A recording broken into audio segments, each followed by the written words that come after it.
കാര്യം കൂടി പാമ്പ്ലാനി പറയുന്നുണ്ട്. എവിടെയാണ് ക്രിസ്ത്യൻ കമ്മ്യൂണിറ്റിക്ക് പിഴച്ചത്, എവിടെയാണ് കേരളത്തിലെ ജനാധിപത്യത്തിന് പിഴച്ചതെന്ന് പറയുന്ന ഒരു കാര്യം ക്യാമ്പസ് പൊളിറ്റിക്സ് നിരോധിച്ചു. പാമ്പ്ലാനി അച്ഛൻ പറയുന്നുണ്ട്, ഞങ്ങളുടെ സഭയുടെ കോളേജുകളിൽ പോലും പൊളിറ്റിക്സ് നിരോധിച്ചത് കൊണ്ടാണ് ഞങ്ങളുടെ കുട്ടികൾ രാഷ്ട്രീയത്തിൽ നിന്ന് വിട്ടുപോയത്. അപ്പൊ സാറ് പറഞ്ഞൊരു ഘടകം കൂടി ഉണ്ട്.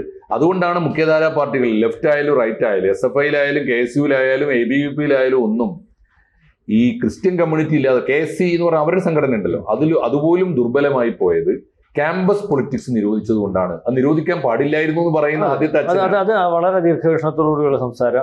ആ സംസാരം എനിക്ക് അഭിപ്രായം തന്നെ. ക്യാമ്പസ് രാഷ്ട്രീയം നിരോധിച്ചത് കൊണ്ട് ഈ നമ്മുടെ രാജ്യത്തുണ്ടാവുന്ന പറഞ്ഞാൽ സാറിന് അറിയാമല്ലോ, പഴയ ഒരു പൊളിറ്റിക്സിനകത്തുനിന്ന് ഉയർന്നു വന്ന രാഷ്ട്രീയ പാർട്ടി നേതാക്കന്മാർ KSU ആയിക്കോട്ടെ, അല്ലെങ്കിൽ കോൺഗ്രസ് ആയിക്കോട്ടെ, മാർക്സിസ്റ്റ് പാർട്ടി ആയിക്കോട്ടെ, അല്ലെങ്കിൽ BJP ആയിക്കോട്ടെ, ഏത് പാർട്ടിക്ക്, കേരള കോൺഗ്രസ് ആയിക്കോട്ടെ, അത്തരത്തിലുള്ള ഒരു ദീർഘവീക്ഷണത്തോടുകൂടി അല്ലെങ്കിൽ ജനത്തിന്റെ സഹനം ഏറ്റെടുക്കാൻ അല്ലെങ്കിൽ ജനത്തിന്റെ പൾസ് മനസ്സിലാക്കി മുന്നോട്ട് പോകാൻ പറ്റുന്ന നേതാക്കന്മാരൊന്നും ഈ ന്യൂ ജനറേഷനകത്തില്ല. മാങ്കൂട്ടം ഉണ്ടായി പോകും.